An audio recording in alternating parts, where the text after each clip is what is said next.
Ladies and gentlemen, welcome back to the Million Friends podcast. My name is Shama Matovu, and this is the first episode of a series of episodes that is going to start happening on the podcast, where we're going to basically be talking about conversations in the morning as we go to school. I'm still in school, for those of you who didn't know. And for today's episode, we're going to be joined by a good friend of mine. Yes. My name is Peter. As I told you before, the part was cancelled out. And we hope to have a good. You can just call him Pierre. But so technically, yesterday we recorded an episode, and due to some technical issues and psychological issues, it had to be taken down. But hopefully today we are going to have greener pastures, right? Yeah. So where do we start from? And so Peter, how was your night? Generally, my night was bad. How? See, every Why? night I dreams, but this night it was blank. I woke up. Why doing what? The alarm refused to go off. Okay, the alarm woke you up, or you just? No. My brain psychologically woke itself up. Oh. That's 2:09. I remember that time. Instead of waking up at 4, I woke up at 2. Now, what I decided was that, okay, so I woke up at 2 and I'm too tired, let me just go back to sleep. The next time I blinked, it was 5. So what did I do? I missed 3 hours blinking. I hope you guys can relate though. I actually slept late last night. Like I slept at 11. Okay, that's not late, but I usually sleep early and wake up early. But yesterday I slept like at around 11 and I woke up by 4. I don't know why. Like 4, 5, I was just awake. And I was looking for things to do. I tried to revise physics. I had someone help me yesterday doing physics, and I realized it's actually much easier to learn when someone is helping you. For some reason, it actually is. That's very true. Did you revise yesterday? Yes, but I revised mathematics. Math? But they told us, yeah. Do you remember anything you revised? Me? Yeah. Yeah, I do. Transformation. We haven't learned that stuff, right? I've not yet. I did physics and I was just doing these motion equation stuff. What is that? The guy, a friend of mine called Jeremiah, who I would want to bring to this show one day, Yes. was helping me go through motion yesterday, like these equations for motion, like velocity, acceleration, time, initial velocity, that stuff. Yeah. So I went through them, and he actually gave me an easier way to understand them, because he was like, okay, the way they taught us in class, it was basically cram work. It's not a bad method, but it was basically cram work. But then yesterday when he was explaining it to me, he was like, so to simply understand this, you can just divide them into 2 categories: scalar quantities and vector quantities. And I was like, if you remember the pyramid of distance being on top, then speed and time down, it's the same thing you bring this side, except that these are scalar quantities and these are now vector quantities because of direction. So distance would turn into displacement, which is S. Then speed would probably be acceleration or velocity, or it could also be average speed. And then time stays the same. So it was basically something like that, and that was so much easier to understand. You have not become the physics tutor on your own podcast. Physics teacher, no. I generally love physics, but I had taken some time. My former school, I used to do physics like 2 years ago. I was a physics addict and stuff like that. But then I don't know what happened when I came this side. It's not coming this side, but I just stopped doing physics as much. Like it was, I think, my most revised subject, and I was getting like 90s and above. My worst was a 9 out of 10 in all papers, and we used not to do exams. We used to do AOIs, activities of integration. So for us, we used to call them activities of inconvenience. But like that was the thing. Like I used to love physics a lot, like way so much. I reached a point and I would even calculate the speed of a car without even knowing who is driving it or whatever. Like that's how good I was becoming. That's how bad addictions are, people. Please don't get addicted to books. He has been your example, your role model. But addiction is good. Actually, addiction is bad. Obsession is good. So I was obsessed with physics. That sounds more like an addiction. It's obsession. Cars. But what's the difference? Addiction, you can't survive without it. Then obsession, you love it so much. I remember at that point, it's all I did actually. Like, I'll do other stuff, but no, addiction is you can't live without it. For me, I was living in it. That's maybe the difference. Like I don't know. I had so much passion for it. I was doing things beyond my age, and I loved them. And one of the stupidest theories we came up with some of my friends. Some of them are okay. I had a friend group that we were like a physicist or something like that. There was me. There was one of my friends called Bob. Okay, his name is Htera, but we nicknamed him Bob. Yeah, Bob. Then there was also a guy called Tyron, Nanima Tyron. Then there was also Adoto Jeremiah. So like whenever people would find us, they would just know that nothing beyond physics is being discussed. Nothing, like physics is where our limits were. Okay, not limits, but that's all we talked about. So one time we were under the stars, and I don't know who it was. I think it was Htera. He was all like, Shama, did you know that when you look up into space, you're seeing the past? That's why a star can explode like 10 years ago and we see it now. Because like light takes time to travel, that kind of jazz. And in our solar system, we only have one star, the sun. So he was like, we are seeing the past. And I was like, so does that mean that everything we're literally seeing happened already?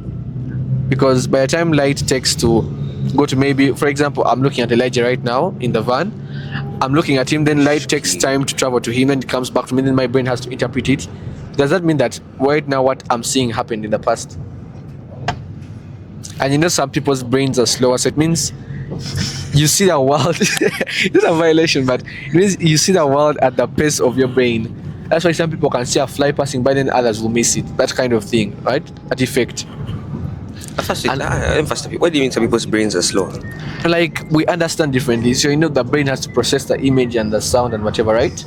Then it's I don't know that like biology very well, but then there's a prefrontal, like the frontal, what is it called? This front part of the brain has to first do the thinking. Then is it medulla oblongata behind? That's the pattern recognition.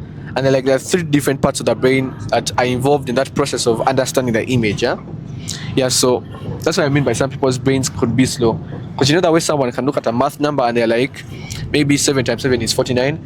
Then someone's going to take like a few seconds, then someone will need to write it down. Whereby some people are talented in maybe maths and others are in SST or science or geography or something. That's kind of difference. Some people are more imaginative than others, that kind of thing. I'm not attacking anyone. So yeah, that was what I thought of, and I was like, that means we are living in the past basically. That's why some people remember something that others don't. Sometimes you just miss something. And so when I brought that thing like sat on our minds, and we didn't talk for like 4 days. Wow. Just imagine seeing, for example, now I'm looking at Manzi. You're looking at Manzi and you're like, what if this happened like a week ago and my brain was just slow? Like, let's seriously think of it. Like, That's actually too much. How could it happen a week ago and your brain too much physics, huh? Yeah, that's how we would start our mornings. I remember those days where we would wake up at like 4 a.m. and we'd meet in the ironings and we yap physics. Like the way people can get lost right now. I just imagine we add equations and formulas. At that time we were trying to disprove that. We were quarreling with some teacher that light cannot be bent. You know, in the curriculum they teach that light travels in a straight line. Yeah, then Einstein came up with this nonsense of light being bent due to like a strong gravitational force. Wait, so does that mean also sound can be bent? Okay, I know sound travels in waves, but like, because that could be used to make a sound shield. I don't know. Okay, for our podcasters, man, Sham has gone off, but now let me take over. So you see, Sorry. the mornings have been great, you know. I hope because of a standard time that you wake up at, don't just wake up at 9, then next time you know you're waking up at 5. Guys have a standard time to wake up. I don't lecture anyone, but man, let me just tell you. Well, speaking of routine, actually, what's your morning routine like? My morning routine. If you have one, I don't think I do. Yeah, what's your first say yours? But tell us about yours. So, first of all, I wake up, I get out of bed, I pray, I bathe, and I come to school. 50 push-ups. Wait, you what? You wake up, you Get pray, out of bed. you wake up, get out of bed. Okay, that's okay. Wake up, get out of bed, you pray, shower, then go to school. Yeah. Why? Don't forget, I don't eat. Okay, These are That's minor part of details. showering. Yeah, more details. Anyway, wait. So that's all you do, That's all I do. man. Some other routine.